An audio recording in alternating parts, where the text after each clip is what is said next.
Hare Krishna, Krishna Krishna, Hare Hare, Hare Rama, Hare Rama, Rama Rama, Hare Hare. Hare Krishna, Krishna Krishna, Hare Hare, Hare Rama, Rama Rama, Hare Hare. हरे कृष्णा। तो आप सभी भक्तों का हार्दिक स्वागत है। तो हम लोग श्री कृष्ण जन्माष्टमी के टाइम पे जो भगवान के 64 गुणों के ऊपर चर्चा कर रहे थे, उसी चर्चा को आगे बढ़ा रहे हैं। तो अभी तक हम लोग चर्चा कर चुके हैं 42 गुणों का। मोस्ट पावरफुल लास्ट टाइम चर्चा किए थे। अब नेक्स्ट क्वालिटी है all famous. Krishna is all famous. भगवान सबसे ज्यादा प्रसिद्ध है। So a person who becomes well known due to his spotless character is called famous. देखिए, फेम का परिभाषा बताया गया है नेक्टर ऑफ डिवोशन में। रूप गोस्वामी बताते हैं फेमस व्यक्ति कौन है, सेलिब्रिटी कौन है।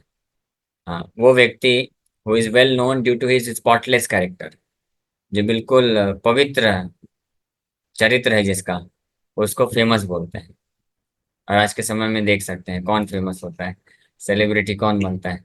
जिसका जितना बेकार चरित्र होता है वो उतना फेमस हो जाता है। जितने भी बॉलीवुड, हॉलीवुड, टॉलीवुड, जॉलीवुड जो भी हैं, सेलिब्रिटी हैं, फिल्म स्टार हैं, तो ये सब फेमस हो रहे हैं। और कैरेक्टर लेकिन तो है नहीं। लेकिन वास्तविक असली जो फेम है, वास्तविक जो फेम है या ख्याति है, वो उस व्यक्ति की होती है जिसका स्पॉटलेस कैरेक्टर होता है, यानी जिसके चरित्र में कोई दाग ना हो। उसका वास्तविक जो है फेम होता है। और ऐसे भगवान का है और भगवान के भक्तों का भी ऐसे ही होता है। भगवान के भक्ति भी पूरी तरह स्पॉटलेसली का फेम होता है। So it is stated that the diffusion of Krishna's fame is like the moonshine, which turns darkness into light.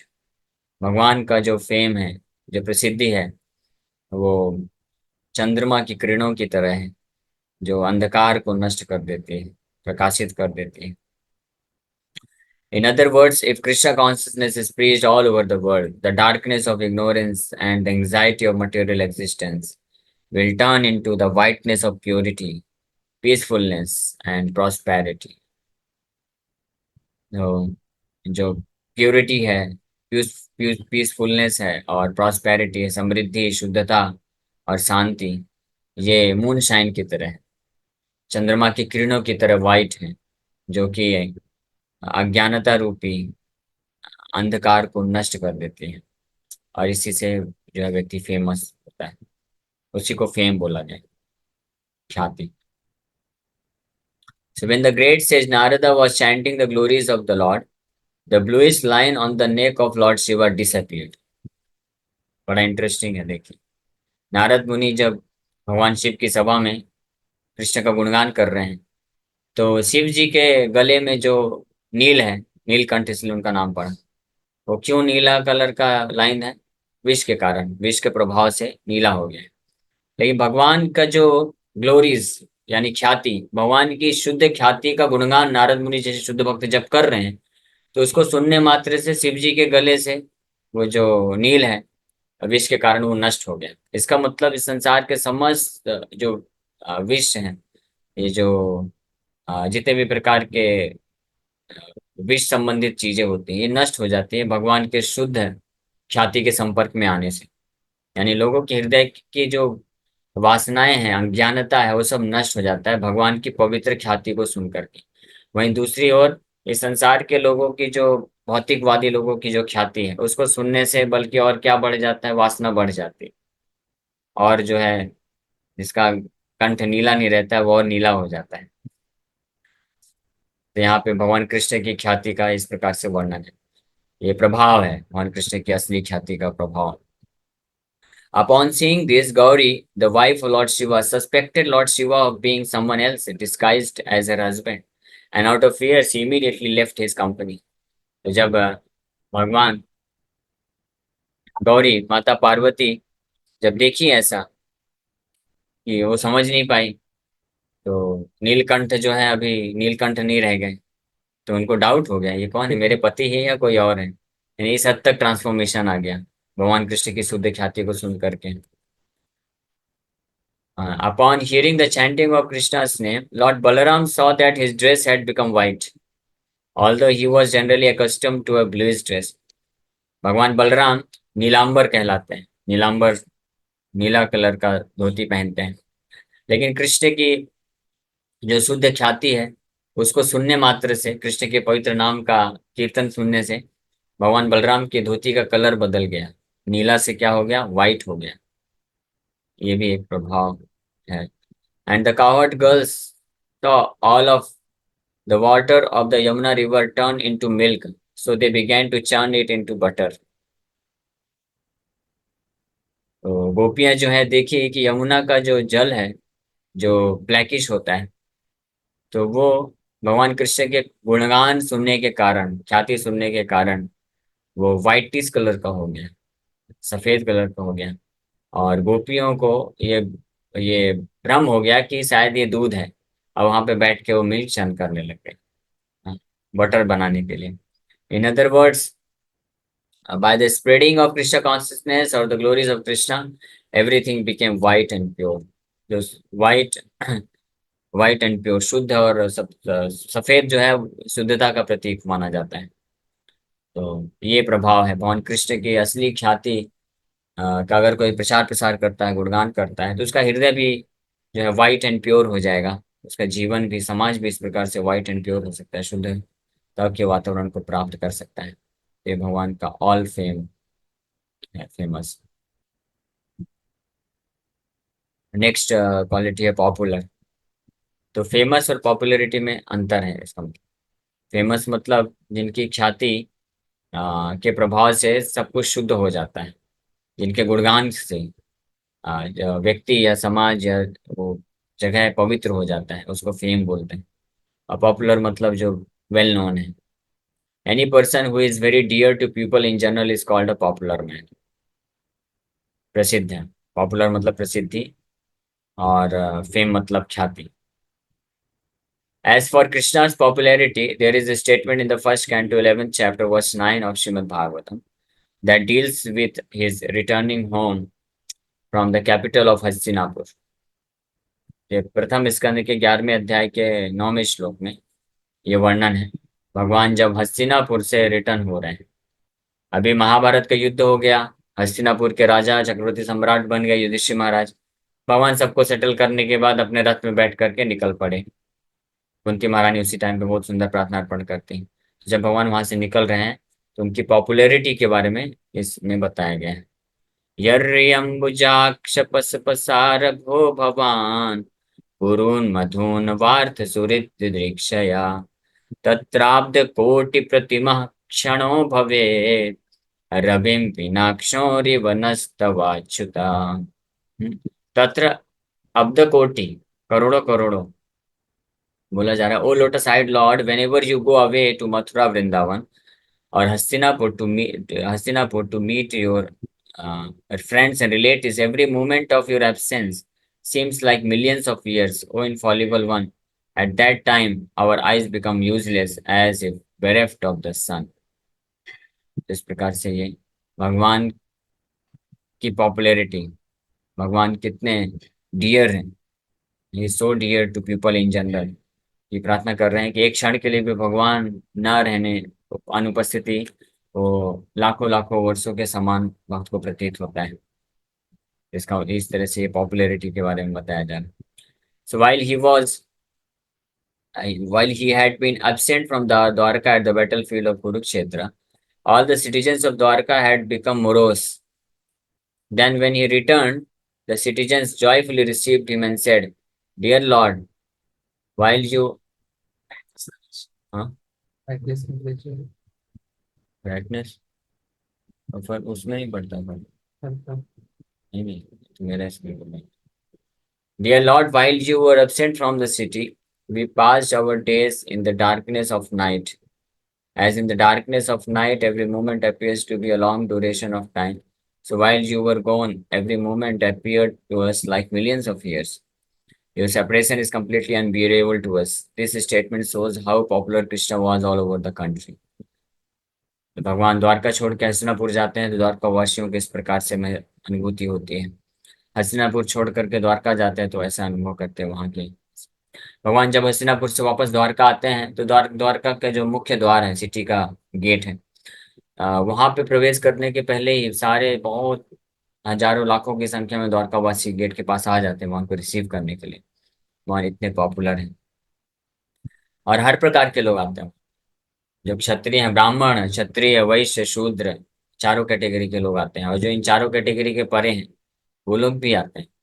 यहाँ तक कि भागवत में वर्णन है कि prostitutes of Dwarka, they also very eagerly waited for Krishna's arrival. वो भी बड़ा बेसब्री से इंतजार कर रहे थे कृष्ण का दर्शन करने के लिए। तो इस प्रकार से हर कोई जो है, ये भगवान का पॉपुलैरिटी है। Krishna when he was present, जब यहाँ पे उपस्थित थे भगवान, तो he was dear to everyone. हर किसी को डियर, हर किसी को प्रिय थे। ये popularity. A similar incident occurred when Krishna entered the arena of sacrifice arranged by King Kamsa for his death.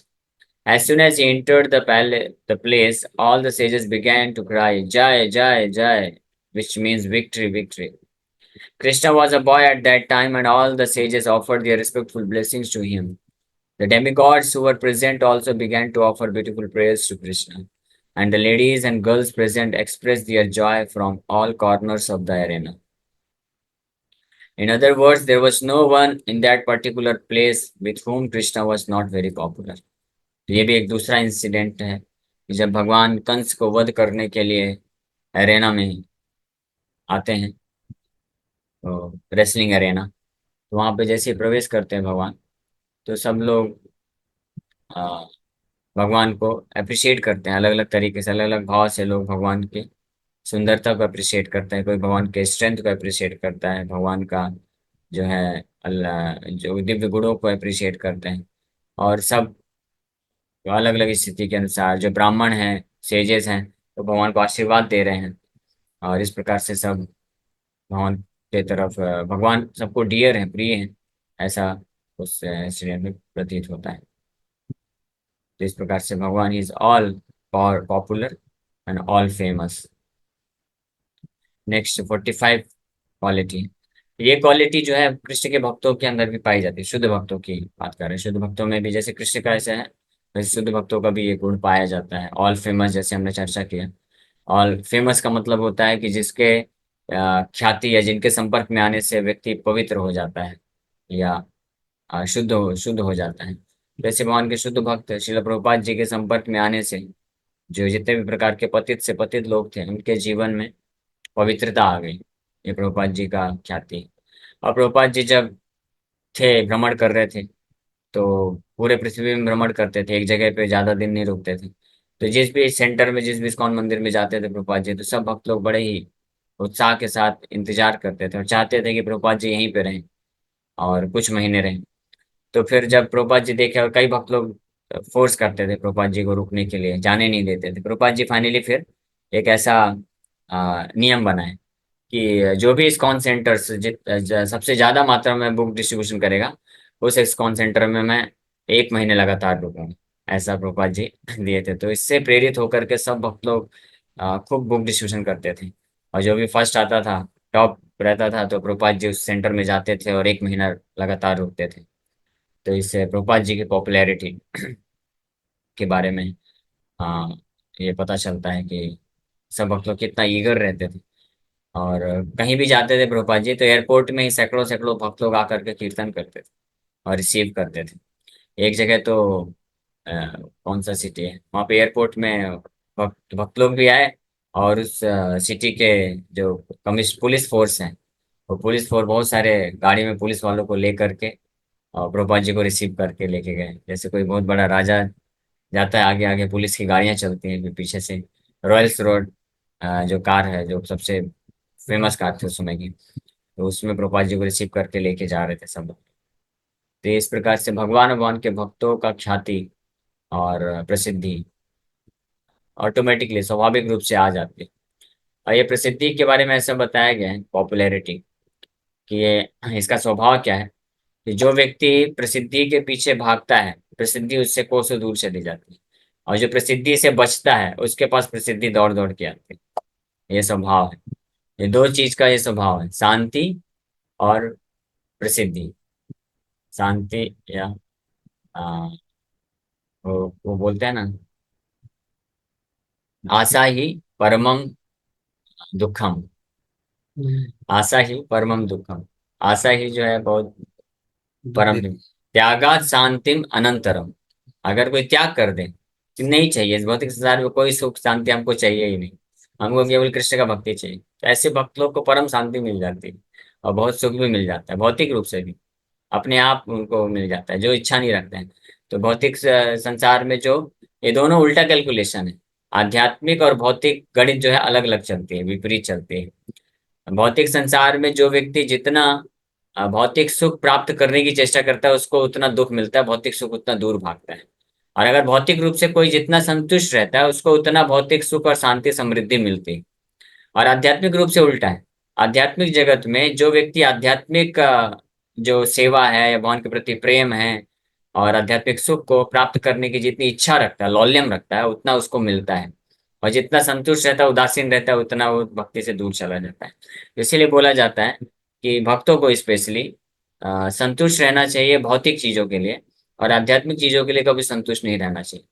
इसलिए जब भौतिक चीजों का विचार आए तो हमको अपने से जो निम्न श्रेणी के लोग हैं उनको देखना चाहिए। जिनके पास जो हमसे भौतिक रूप से कम समृद्ध हैं उनके ऊपर देखना, उनको देखना चाहिए, तुलना करना चाहिए। तब हमको संतुष्टि मिल जाएगी कि अरे हमारे पास तो फिर भी बहुत कुछ है। और आध्यात्मिक कार्य के लिए हमको अपने से श्रेष्ठ के बारे में तो सोचना चाहिए, उनसे तुलना करना चाहिए, तो हमको प्रेरणा मिलेगी। अगर हम ये सोचेंगे अरे हम तो 16 माला कर रहे हैं, और देखेंगे देखो कितने हजारों लोग हैं एक माला भी नहीं कर रहे हैं, तो हम कितने श्रेष्ठ हैं, तो हम वहीं पे उदास, फिर वहीं पे हमारी गाड़ी रुक जाएगी। हाँ, तो भक्ति के लिए हमको ऐसे भक्तों को देखना चाहिए, देखो ये भी गृहस्थ भक्त है, ये भी 64 माला करते हैं डेली, सेवा भी करते हैं, प्रचार भी करते हैं। और हम क्या कर रहे हैं, हम बस किसी तरह से खींच तान के 16 माला कर ले रहे हैं। तो फिर प्रेरणा मिलेगी कि हाँ और माला जप करना है, और सेवा करना और प्रचार करना है। तो इस प्रकार से आध्यात्मिक जीवन के लिए जो उन्नत है आध्यात्मिक रूप में उनसे तुलना करना चाहिए, और भौतिक जीवन के लिए जो हमसे कम है उनसे तुलना करना चाहिए, भौतिक स्थिति जिनकी खराब है उनसे अपनी तुलना करना चाहिए। देखो हमको तो कम से कम रहने के लिए घर मिला है, पहनने के लिए कपड़ा मिला है, खाने के लिए प्रसाद मिला है। लेकिन ऐसे ऐसे लोग हैं जिनको रहने के लिए घर भी नहीं है, पहनने के लिए कपड़े भी नहीं है ढंग से, और खाने के लिए भी नहीं मिल रहा है। तो हम भौतिक रूप से संतुष्ट हो जाएंगे, चलो भगवान की कृपा से भौतिक रूप से सब कुछ हमको बराबर मिला हुआ है, तो क्यों इतना टेंशन लेना। जिस तरह से व्यक्ति जो है संतुष्टि को प्राप्त करता है। ठीक है। तो आ, ये है, तो खैर ये स्वभाव है आ, भौतिक सुख और आध्यात्मिक सुख का।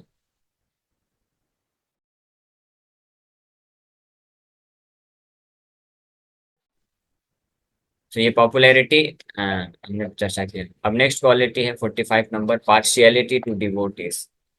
तो हालांकि भगवान तो बोले कि न मे द्वेष्यति न प्रिया, कि मैं तो पार्शियल नहीं हूँ।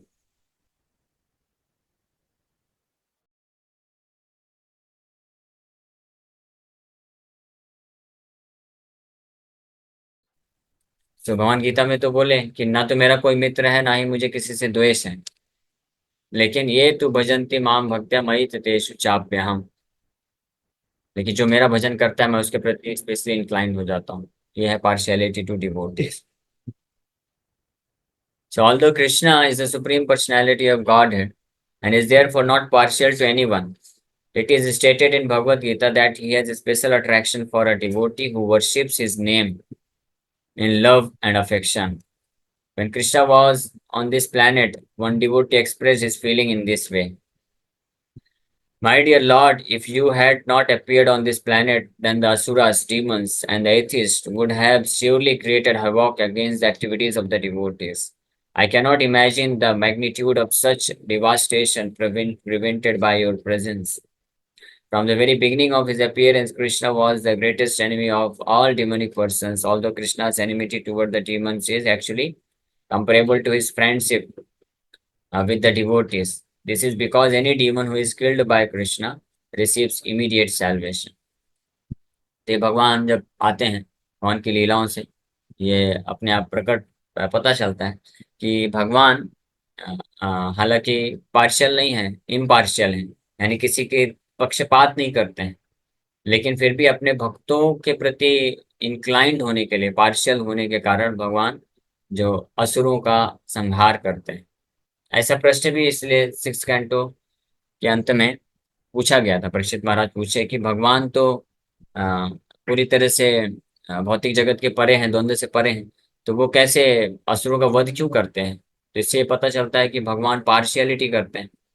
तो फिर इसको सूर्य गोस्वामी भी सेवंथ कैंटो में प्रहलाद महाराज का नरसिंह कथा वहीं से प्रकट होती है और समझाते हैं कि भगवान की पार्शियलिटी नहीं है, कि भगवान का ये प्रेम है भक्तों के प्रति। प्रहलाद महाराज हिरण्यकशिपु को भगवान मारे तो ये पार्शियलिटी नहीं है, ये प्रहलाद महाराज की भक्ति से प्रेरित होकर के भगवान ने उनको प्रोटेक्शन देने के लिए हिरण्यकशिपु को वध किया। अदरवाइज भगवान अ, हिरण्यकशिपु तो पहले भी बहुत तबाही मचा के रखा था, देवताओं को भी मार रहा था, सब कुछ कर रहा था, भगवान कुछ नहीं किए। भगवान बोले ठीक है, उसने तपस्या किया, उसको जो मिला है वो कर रहा है, उसका उसको फल मिलेगा कर्म के अनुसार। इसलिए भगवान उन्होंने नियम बना दिए हैं भगवान कि अगर आप इस प्रकार का पाप करोगे तो ये सजा मिलेगी। उसमें फिर भगवान डिस्टर्ब नहीं करते हैं सिचुएशन को, केवल और केवल तभी भगवान जो है आकर के पक्षपात करते हैं भक्तों का, जब भक्त को कोई परेशान करता है। और वो पक्षपात नहीं है, पक्षपात है भी, लेकिन वो पक्षपात दिव्य स्तर का है, क्योंकि भक्त जो है प्रेम से भगवान की सेवा करते हैं, तो भगवान भी इंक्लाइंड हो जाते हैं ऐसे भक्त का को प्रोटेक्शन देने के लिए, सुरक्षा देने के लिए। जिस प्रकार से भगवान पार्शियल इम्पार्शियल होते हुए भी पार्शियल है। तो ऐसा बोल सकते हैं कि भगवान पार्शियल हैं लेकिन पार्शियल नहीं भी हैं। कृष्णा इज इम्पार्शियली पार्शियल, ऐसा बोल सकते हैं। इम्पार्शियली पार्शियल, पार्शियल को क्या बोलते हैं हिंदी में? पक्षपात, हाँ।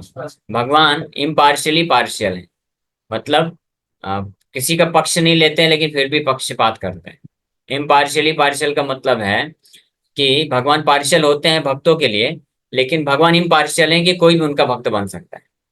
यानी भगवान ओपन इनविटेशन देते हैं कि आप में से कोई जो है असुर हो, डीमन हो, और कोई भी कैसा भी हो, तो भगवान ओपन इनविटेशन देते हैं, मेरा भक्त बन जाओ और मैं आपको पार्शियलिटी करूंगा आपके साथ, आपको मैं पक्षपात आपका साथ दूंगा मैं। तो इस प्रकार से कोई भगवान को ब्लेम नहीं कर सकता कि देखो भगवान आप पार्शियल हो रहे हैं। आप तो आप अब असुरों को आप मारते हैं, भक्तों के प्रति आप पार्शियलिटी रखते हैं, पक्षपात करते हैं भक्तों का, तो भगवान तो ऑप्शन दिए है ना असुर को भी कि आप भी भक्त बन जाओ, तो आपका भी पक्षपात करूंगा मैं, आपके भी पक्ष में रहूंगा। तो इसलिए भगवान इम्पार्शियली पार्शियल हैं। तो ये भगवान की विशेषता है। इम्पार्शियली पार्शियल का मतलब है कि भगवान पार्शियल हैं भी लेकिन इम्पार्शियल नहीं भी हैं, पक्षपात करते भी हैं लेकिन पक्षपात नहीं भी करते हैं, क्योंकि भगवान सबको ओपन इनविटेशन दिए हैं कि कोई भी भक्त बन सकता है। और कोई भी असुर होता है, डीमन होता है, भगवान उसको हर स्थिति में अंतिम समय तक भगवान मौका देते हैं कि अगर अभी समर्पण कर देगा तो मैं उसको माफ कर दूंगा। रावण हो, हिरण्यकशिपु, कोई भी हो, अंतिम समय भी अगर समर्पण कर देते तो भगवान माफ करने को तैयार थे। जैसे उसका उदाहरण कौन है? कालिया है। कालिया इसका उदाहरण है। कालिया जो है बहुत परेशान किया था, कई जो है ग्वाल बाल और गायों उनको परेशानी हुई, मृत्यु भी हो गई थी। तो भगवान इससे बहुत क्रोधित हुए थे और कालिया का दमन करने के लिए तत्पर हो गए थे। लेकिन फाइनली जब देखे कि कालिया अंततः जो है समर्पण कर दिया भगवान को, तो जब समर्पण कर दिया तो भगवान ने माफ भी कर दिया ना। भगवान तो इमीडिएटली तैयार हो गए और फिर उसका पक्षपात भी किए भगवान, पार्शियलिटी भी किए, यानी उसका पक्ष भी लिए कालिया का। कैसे? क्योंकि कालिया को तो जो वरुण देव है वो मारने के लिए तत्पर थे, और कालिया इसलिए तो वहां पे आके यमुना में निवास कर रहा था। यमुना से, वृंदावन से जैसे ही बाहर जाता तो वरुण देव उसको पकड़ के मार देते। तो भगवान बोले डोंट वरी, अभी आपने समर्पण कर दिया ना तो मैं आपका पक्ष लूंगा। और अपने चरण चिन्ह उसके सिर में छोड़ दिए, बोले आप जाओ बिंदास, पूरे ब्रह्मांड में कहीं भी जाओ, आप मेरे चरण चिन्हों को देख करके गरुण आपके ऊपर अटैक नहीं करेगा, वो समझ जाएगा कि मेरे आपने मेरे चरणों का आश्रय ले लिया है। तो इस प्रकार से ऐसे इसलिए कोई भगवान को दोष नहीं दे सकता कि भगवान पक्षपात करते हैं, भगवान देवताओं को रक्षा करते हैं। भगवान ने कभी रोका नहीं, असुर को भी कौन मना किया है, आप भी देवता बन जाओ, कोई मना तो नहीं किया। तो उसी प्रकार से भक्ति करने का मौका हर किसी के पास है। हाँ, भगवान हर किसी को मदद करने के लिए, कई बार भक्त लोग भी पूछते हैं, बोलते हैं कि हमारे जीवन में इतना दुख क्यों आता है, हम तो करना चाहते हैं भक्ति, लेकिन फिर भी भगवान मदद क्यों नहीं करते हैं। तो भगवान मदद करने के लिए तैयार हैं। हमारी समस्या है कि हम शुद्ध भाव से भगवान का आश्रय नहीं ले पाते हैं, इसलिए।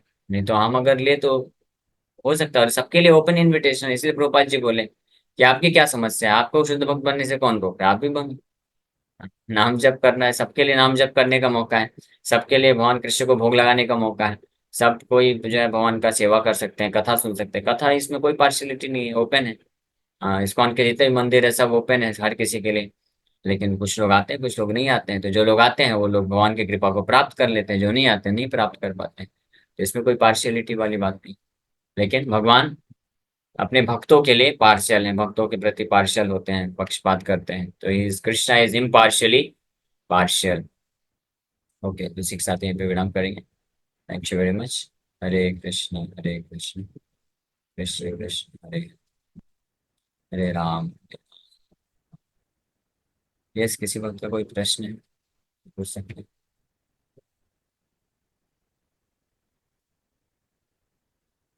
होते हैं वाकई वो ज्यादा परेशान होते हैं, ऐसा क्यों होता है? नहीं नहीं, भक्त लोग परेशान नहीं होते हैं। जो भक्ति करने का प्रयास कर रहे हैं, भौतिक जगत से आसक्ति थोड़ा सा बनी हुई है, तो उस आसक्ति को त्याग करके उससे निकल के ट्रांजिशन पीरियड में तो उनको परेशानी होती है, ऐसा महसूस होता है। लेकिन अगर कोई शुद्ध भाव से करता है तो उनको भी परेशानी नहीं होती, वो भी अच्छे से भक्ति करते हैं। ये बाहर से दिखता बस है, बाहर वाले लोगों को दिखता है। प्रहलाद महाराज को इतना परेशानी हुई, प्रहलाद महाराज को परेशानी हुई, प्रहलाद महाराज तो आज तक नहीं बोले भागवत को किसी भी श्लोक में। प्रहलाद महाराज बोले नहीं कि मेरे को इतना परेशानी हुई।